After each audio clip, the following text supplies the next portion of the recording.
Hello guys, it's Red here, and today we're talking about WZ-131.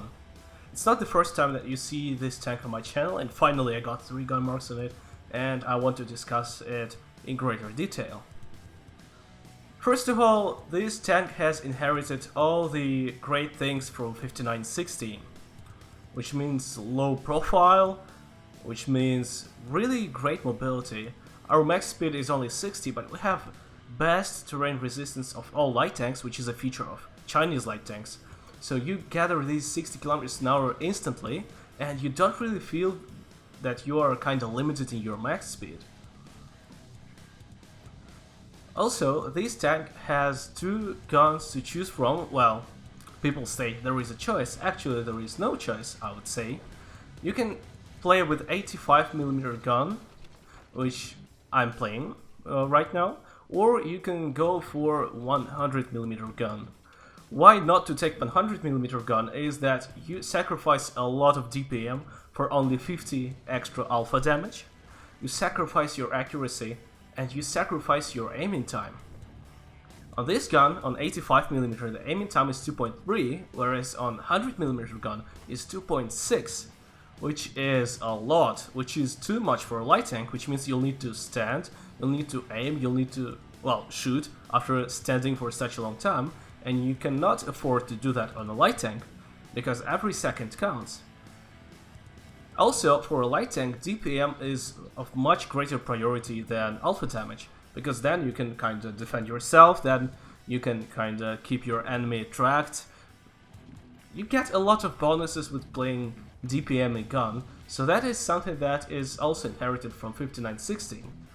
Although on 5916 it was too much to DPM, so the DPM was too big and the alpha was too small to deal a lot of damage, and this guy can actually deal some damage.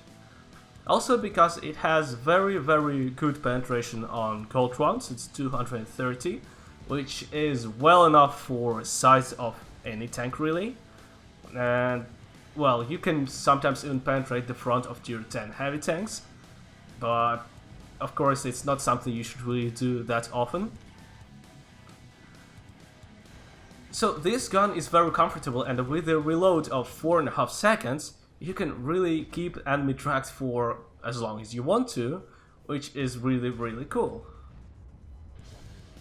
As you see, I'm playing on Lakeville and kinda doing stereo thing for this map.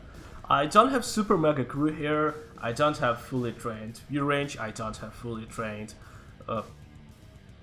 camo, I don't have fully trained brothers in arms, so you can get gun marks on tanks even without, 5 per crew and without using everything. So it's not actually true when some people say that, hey, you got 3 gun marks, you need like 150% stuff on it, meaning like you need food, you need brothers in arms, you need everything. No, that's not true. Because this tank is actually so great, it's so comfortable to play, it's so low, so quick mobile, and has such a great gun that actually you don't need that Brothers in Arms bonus to be very effective. You have good view range of 390, it's not record, it's kinda average for tier 7, and you never have trouble with that.